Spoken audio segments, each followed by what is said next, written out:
Dala ebe ya mɔgɔ dɔ bɛ faransi e b'a fɛ ko dɔ ka tɛmɛ i n'a cɛ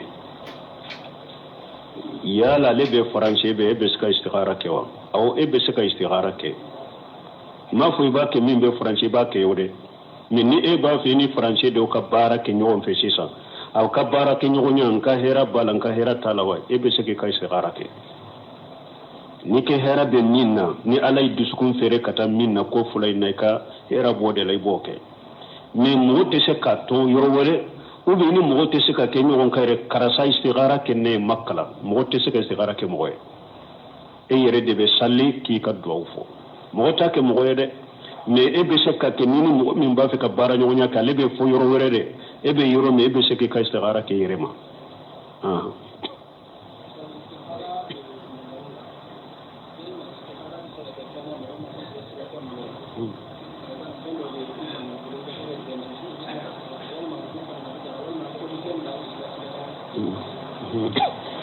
o ko istikhara ko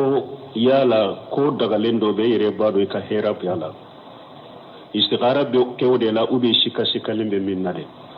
mɔgɔ hali ni e yɛrɛ ɲana i ka hɛrɛ bɛ fɛn o fɛn na an y'a fɔ cogo min istikhara tɛ kɛ mun na n ye olu fɛ mais fɛn o fɛn ye diɲɛ ko de e yɛrɛ bɛ se ka dankaniya ka ko n ka hɛrɛ bɛ nin na mais e tɛ ka i wudɔ i b'a sɔrɔ diɲɛ bɔnɛ bɛɛ bɛ i bolo o de la donc Jabir ka hadisa ko fil umuri kulliha ko bede do ko ni e koni be do ala de bo hari ni e yere bolo ni e ba do ko ka hera bala dankaniya te e taye ete ko dogolendo masam min de ko dogolendo ko nyini o de fe ni o ye sira min di ma ki bisukun fere kata min na iboke nyan ko segara te ke nunu na ala ka wajibi ko segara ko te ja ko ibulu kere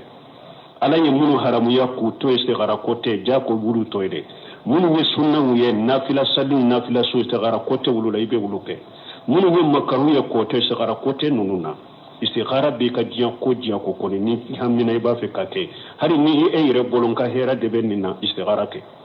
kana to istighara fana la ika istisharu fana ke mu haklina nyini fana parce que eklen ka haklina ibe se ka miri ka kodo ka dangana ka ko ne ka hera benina ni yo o ko sugu don baga nyininka a be se ka isara do di maka hakilina do dina min ne ka hakilina imbe fon nyogon fon ko nya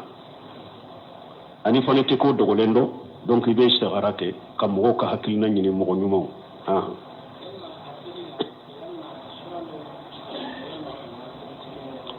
ya la ko istighara salin sura do kere mo sura ma kere sura ma kere ya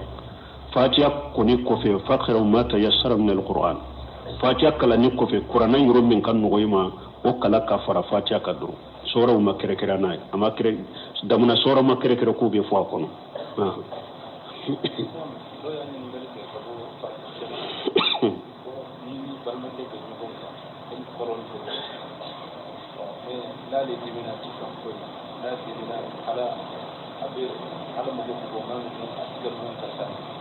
كما أقولون بأنسونا يلا نسمع لو كلامنا يجاني كابو أو كابونو بنو كنادي جابوا أو سيدنا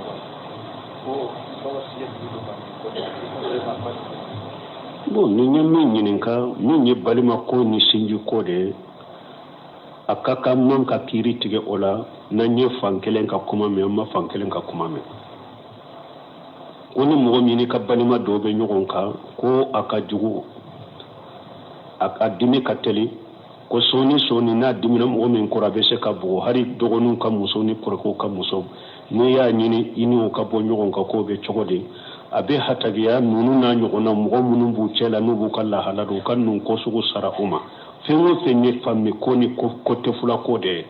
ni mo ko ibe tinya tige ola dro ibe ta do erere la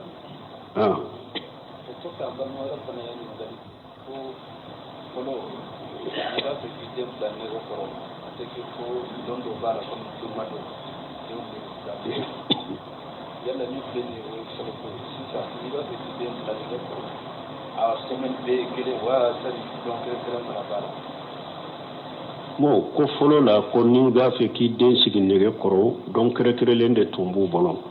ko mi juma do ibe den sigi nege koro odela bo ko de tiye ube donte nege kuri sigi ni ba fiki den cigi nege koro ube donta la den kere kere len tala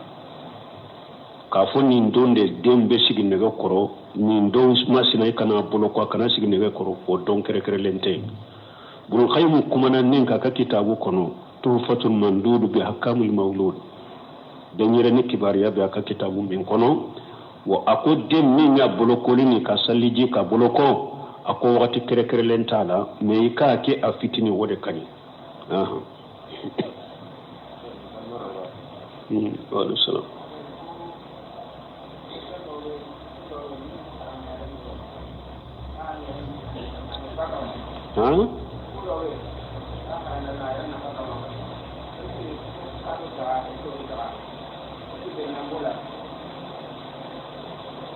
Como?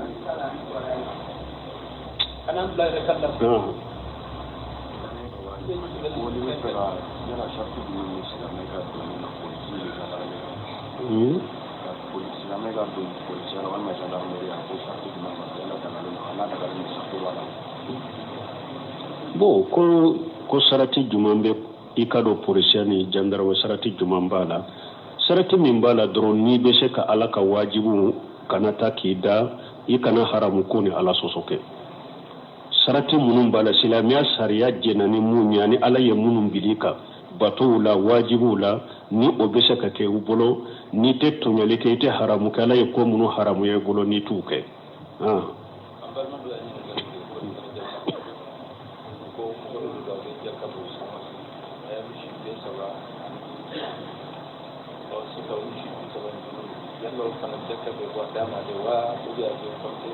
ko aye munke akan misi uba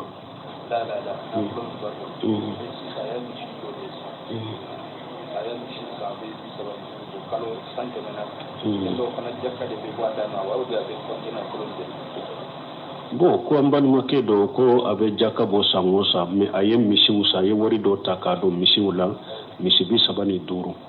bo misi fana sanyele mana bo tusuru na be wori jakabo mana le jate na wori min do na misiula wori jakabe bo tusuru ba ube misu fana jakade budama na ma mususa sanni fere kama ni musu ye jago minande aye misu fana sa misi bisabani duro fana bake ka fere de kona be minan fere ka bitiu kono chogomi misu fana ye marasandisi de na bu fere donc ni sanyele mana misi bisabani duro valeri be minna wori la abode jate ka fara ka wori ka jakabo parce que marasandisi ude do mais na ya sura yin misi bisabani duri samban nunu marade udon nafa kama nono kama jago minute ni sanyele mana la misi bisaba fana jakabe bo misi de la nu ka sanyele mana misi kelende bebo 3 kelende bebo ula wa alaikum salam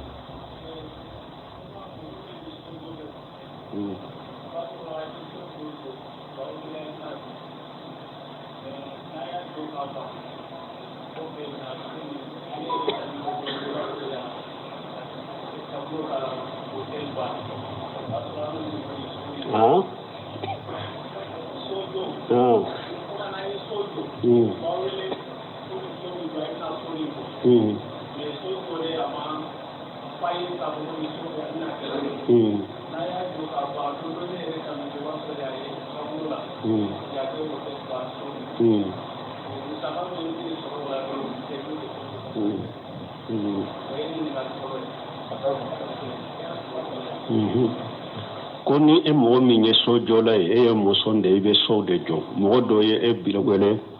ka kas du iri la kaso iri la ko ika jo me foye ma foye e nya na sodo doro abe jo ayere de be do akono o abe sika ke lo kaso e abe so nke mi nye doro to do o ma fo e so injo aye esa so injo le ko fe e na aye so nke otolie uga yake barrier junube kawla foite e kawla ko isga ye wori mi mina junubu bila junubu tila alate mo mina ni fenye mi te mindo e so joni ngani nyumere ya so a joni si so de na tum fori yede na ni so jombake wotolie na ni so jombake bari soye o donna ibolo ate daga ikajo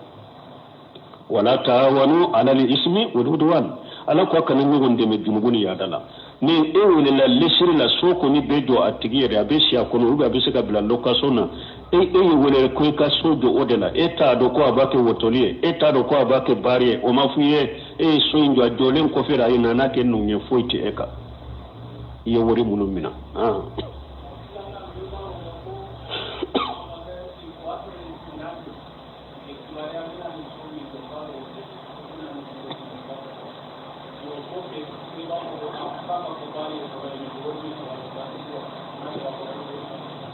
bon ko do ba fo ko ni mo ya fuye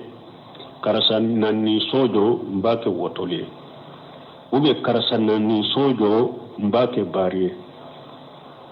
ko do ko adagara e ka jo ko pasika make wotolie fula make barie folo ni nye kuma fude tanka furie abena ke minye kaba e donna e bolo ete doala masala ni mo nana e masisa karasa ni marafa fere madembeta karasa faga yala amba fo afera ma wapasga ma faga folo sila masra majeni woye ni mo nani makarasa ni marafa fere mambeta karasa faga don ko ko haramu yara sariya ya haramu ya ka fera ma karasa ni muru fere madembeta turu karasa kono ka faga haramu yara ka muru fera ma ni muru fera ma tara faga iya deme mo faga la junubu junwa ba soro nyona bika karsa nin tamaro fere madembeta ke doloye don ko be bola haramu yare ka ferama donc nunu fle ka kuma min fo ni kuma fude nyode fo don ko do be jamana kono ka fatawa nyode fo ko don ko tilale no tila yoro masabade ulama'u al-hukam wa ulama'u dawla wa ulama'u rabbani wo ko ko si don ko bawla faamu ka don ko bawbe jinya fama jugu munumbe ukadama na doni ke baga bubolo mo ba fe ka koko ke jamana kono hari nani sariya tebbe uni o doni ke baga sugu de bebbe ala wori be duma dibila ni fama uyake doni ke baga ngora ko au ba nan kariya ni mani doro urube go kata aya modo fe ka hadisa modo fe ko fentenina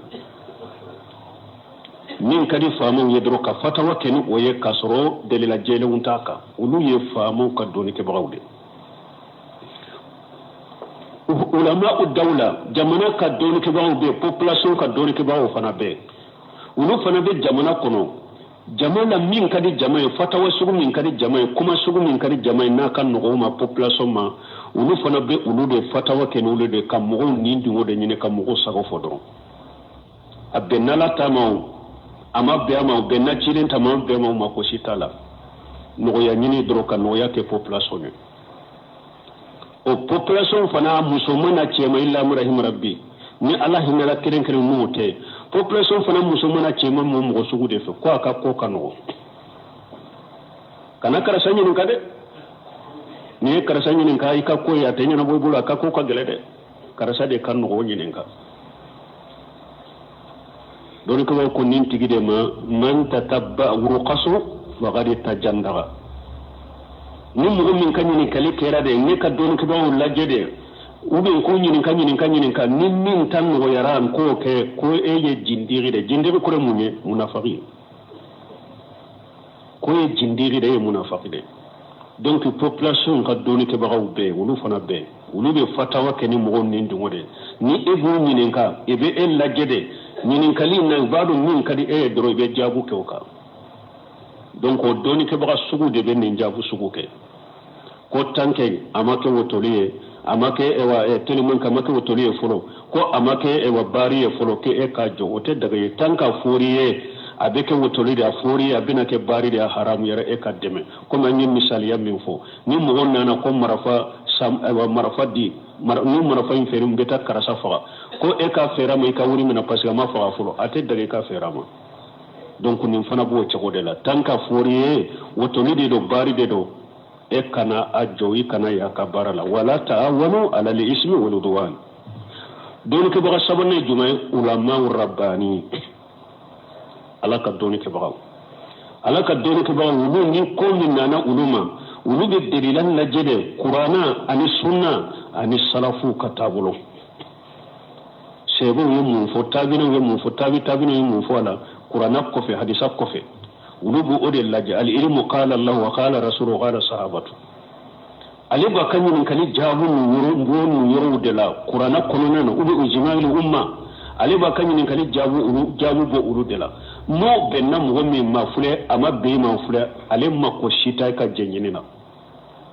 ale ko ni tayi den ka ala tafun ka ciden ta foya banne nin jenana fule nin ma jenana fule an goram min ka fule man go min ka fule ne makko shitala be ala ta de fo nunun de to ko la mar rabbani donc nunun de kaddo man ton cela sisa ala ka doni ke ba nunun de ulu de kaddo man ton cela sisa wa alaikum salam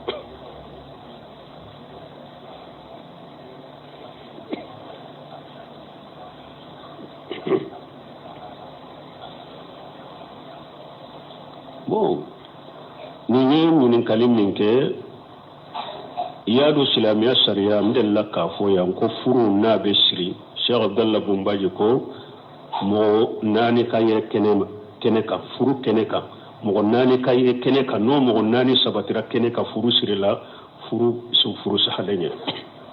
mo nani ye jonye muso ka wori jo ani che yere ube ni che ka wakilu na ye mo min bila no la ninte fulay ani sere fula furu siri ni mo nani ka soro keneka muso ka wori jo al injab wal qabul injabu be bo alefe karasa ngade muso masina nya de karasa ma ni che yere be keneka nde muso fulana karasa nya dima al qabul yumunye nyamina o fana ba fo nyamina ni de muso mina o ba fo ninde mali injabu wal qabul sere fula fana ko akera nya nan fana sere yara ka furu sirila wale ko sisawo ko ni wakilu ngera bumbo sidilay ube sere munun kanka se yaro sere mo tilele unde kanka ke sere mo tilele unde ka sere be mina mo munun tilele ndo ka sere te mina ni sere o kera sisa bumbo sidila o be ke chogodi Sheikh Muhammad ibn Salih Usaymin ko rahimahullah ni nyinin kali sugu po sara la jabila ako doni ke ba wi tilenya ke sarati e sere wala ka ke mo tilele nye ako mo min fana ba ka bombo siddi fasiri de do min nan ko mo ba ka bombo sidda sere kana mina furu kala furu dona to te siri dere ako nan ko mo ba ka bombo siddi anti ka sere mina furu siri yorola ande jien laba minna ako ka sere sorabe gele yare ube nan ko muso ka wori jumi nya ba bombo siddi fasiri do ube aka wakili ma bonse ni fasiri dan ta ka kuma mina furu tamun be to siri baliyaye donc ko o koso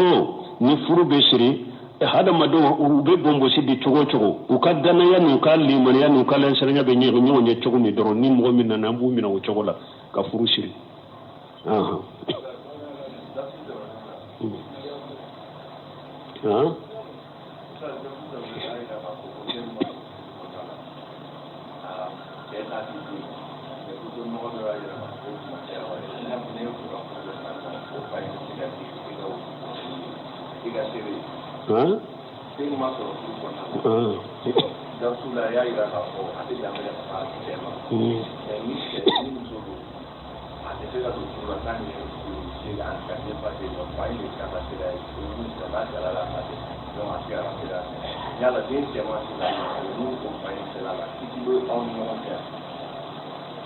ma kuma in famu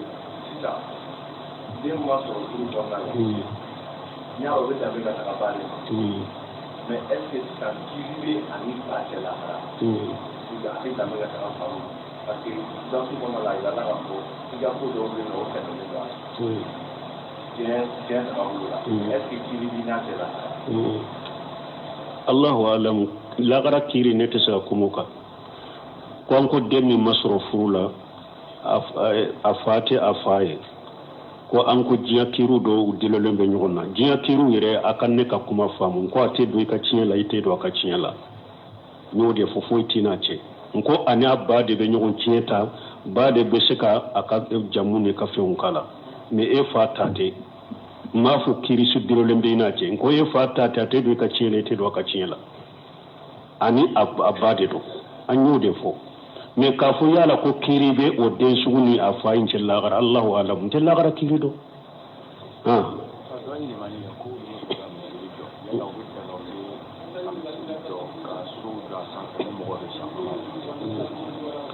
ko yala ni mo ye misiri jo ika misiri dolen ko fe yala be daga ika sojo misiri sanfe ka sha kono ba de la no fo ya ube nya fo dora bude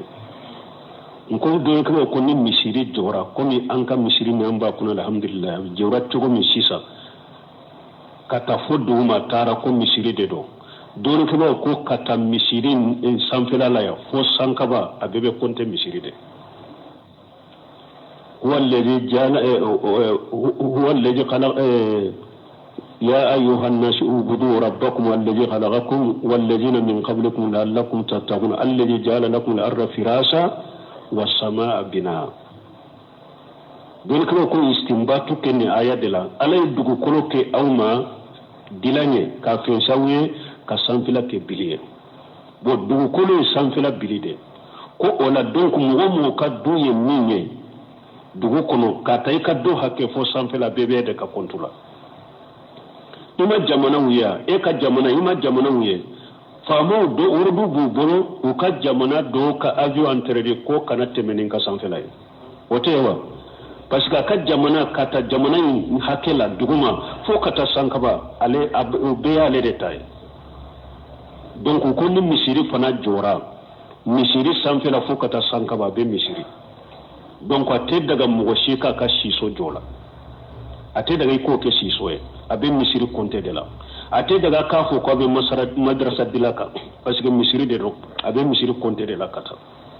mais don ko na ya suru e ka so tunye e taside sisa kata fo so duguma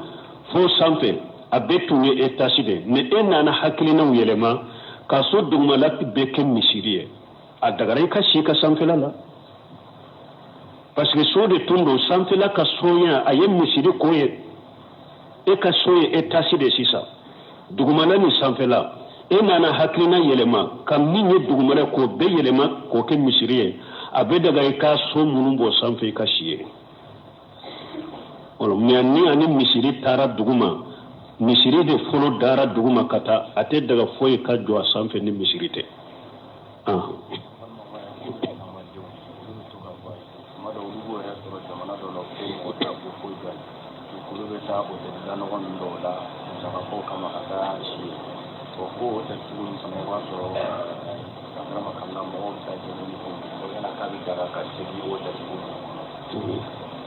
bon ko mo do ko do be ta jamana dola donc nu tara ute jigi yoro soro be otoli do soro otoli dan no ma ko be ta siye donc ba soro jene kala ube ya la be da wolu ka salli otoli sugula ba donc am be mun fuye folo ni ciden ko dolo be yoro ala soso ne ala kuta be yoro silama ki mabbo o yoro la fitina yoro ni mabbo ala dajjali kibarela ciden ko ni mo ni dajjali bora fali yeni anihu akima bo made donc silama be fere ke kasi yoro wore ni no yere chogomi jinya bella hala min nasisa jinya ko ni be se kasi yoro soro yere la tanke mata yoro sugula atebe jene ya be ke yoro mi ko e kata siye yere kato faraka ya ala soso lai wa alaikum salam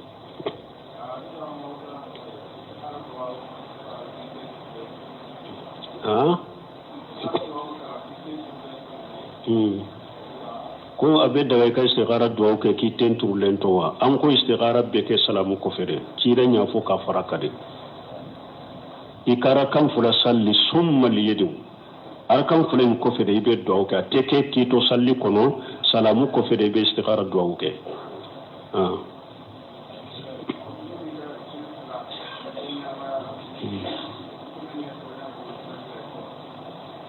ko mo be se ka tietila ire ka tietila ki to nyana mo yalla wa bon donc ko lesri la ante mo ko nanjia ki bila sira ko ki ka tietila ka nyana mo yalla anto bila mo ko koro parce que te khaybu do tiɲɛli damadɔ b'a la a fɔlɔ n'a y'a sɔrɔ o ye mɔgɔ ye e ka wololi ma jɔ ni e ye tiɲɛ tila den wɛrɛw nana sɔrɔ a bɛ kɛ cogo di kɛlɛ n'a y'a sɔrɔ yɛrɛ i ko ne kɔni tɛ muso ne tɛ den sɔrɔ tuguni mɔgɔ hakɛ minnu bɛ dɔrɔn ninnu de ye ne ka tiɲɛ tabagaw ye e bɛ se ka i ka tiɲɛ tila e bɛ se ka sa olu dɔw bɛ se ka sa e ɲɛ e bɛ se ka tiɲɛ se mɔgɔw dɔ kɔrɔ e tɛ ka i budɔ o dɔw bɛ se ka sa e ɲɛ a bɛ guruja ou a tɛ guruja parce que e bɛ laban ka ale tiɲɛ ta e bɛ se k'i ka tiɲɛ tila sisan mais e si bɛ se ka na janya i bɛ kɔrɔya ka kɛ degré dɔw la i bɛ se ka bana ka kɛ degré dɔw la y'a sɔrɔ i ka tiɲɛ tila nafolo t'i bolo i mako bɛna jɔ nafolo la jɔn b'a ɲɛnabɔ den y'a ta sɔrɔ i ka nafolo la dɔw y'u ta d'u yɛrɛ ka ban pewu e si nana janya fo i yɛrɛ mako nana jɔ nafolo ko la kɔrɔya dɔ cogoya dɔ nani ma tɛ ɲɛ nafolo ko bɛ bana sugu dɔ nani mina tɛ ɲɛ nafolo ko e t'u ni ka nafolo tila yɛrɛ dɔw y'u ta d'u ka ban i bɛ kɛ cogo di o la donc dɔnnibaw ko a ɲuman k'o to ala ka kiiri bolo ni e sara don min n'i ka tiɲɛ bɛ tila cogo min a bɛ tila i kɔfɛ mais e yɛrɛ kana fɔ k'i bɛ ka tiɲɛ tila mais dɔnnibaw ko ni mɔgɔ min y'a kɛ i ma haramu kɛ an y'a fɔ cogo min ni mɔgɔ sara e yɛrɛ bɛ kɛ tiɲɛ tabaga ye tuguni ni si jama ni ye fana nimisa bɛna donc o la hadamaden ka to i k'i yɛrɛ to ala ka kiiri bolo i ka n'i ka tiɲɛ tila i ka ɲɛnamaya la o de ka ɲi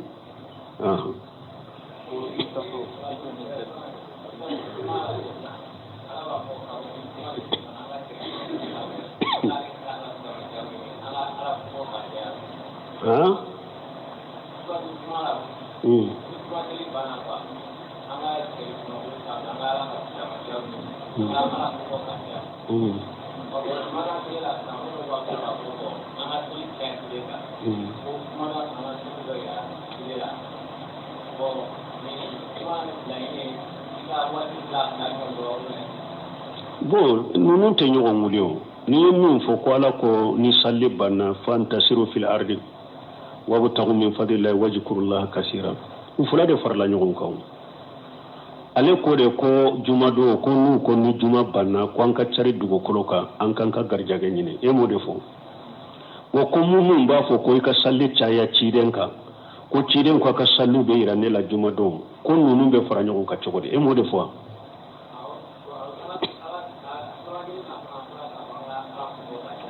bon n'a ko ala ka fo ka ca ala ko ka fo ka caya ala ko suma ciden ka sali b'o la o wajkurullaha kasira kurana kalan b'o la subhanallahi b'o la alhamdulillahi b'o la ka sali ciden ka b'o la bɛɛ de ye ala ko suma ye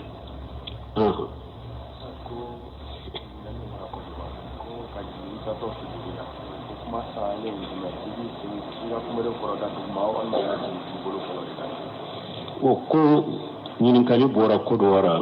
ko ni mɔgɔ min bɛ taa sujudi la i bɛ jigin ni bolo fila fɔlɔ de ye ou bien i bɛ kunbele fɔlɔ de jigin o ni masala min ye sɔsɔli nana la dɔnnikɛbagaw bolo hadisa de nana ciden ko wala yaburukanna ahadukum kama yaburukul ba'ir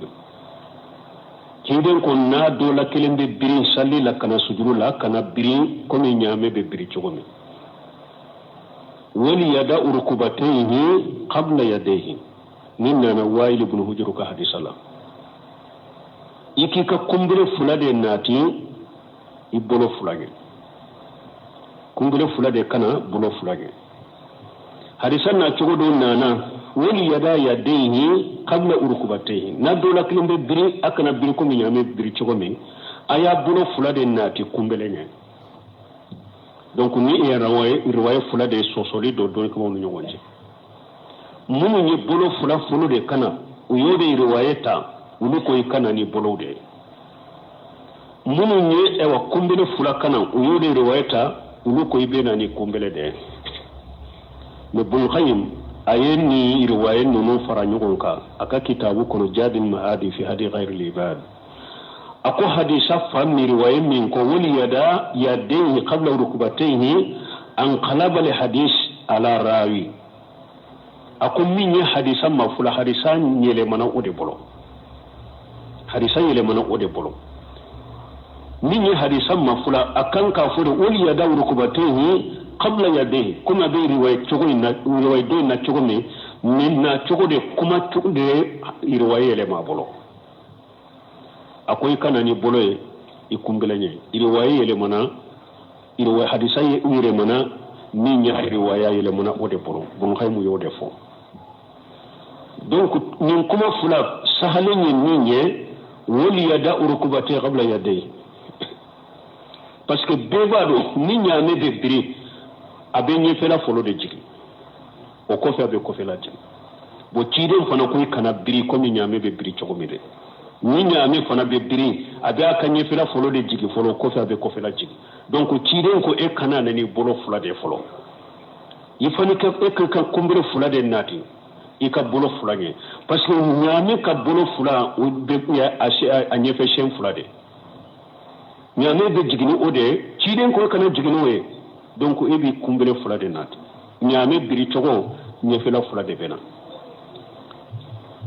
donc ko chide ko kana biri ko nyame be biri chogo me ko nyame bena a kumbele de ka ya da ba ku kumbele da duguma na be biri donc ko e fana kana ni ka kumbele ko la nyino e bulu semni ni jaba ko ay chide mafo wala yubrukanna hadukum alama baraka alihi albayr chide mafo nyambe be biri minka adola kilen kana biroka moto fora de amba fo kana biri kumbele ka me chide mafo ni nyame be biri minka akana biroka mo fode fala yubrukanna kama yubruku biri chogo de fora abe biri minka ma fode biri chogo de fora donc kuma sahale ni na ni be jigi sallila kana sujuru la ibe jigi ni kumbele fulade be jigi ni mugo ni demisene fonnan kayde imam giri banatila wujuratila kuma sahale ni be na ni kumbele fulade ibu fulode nati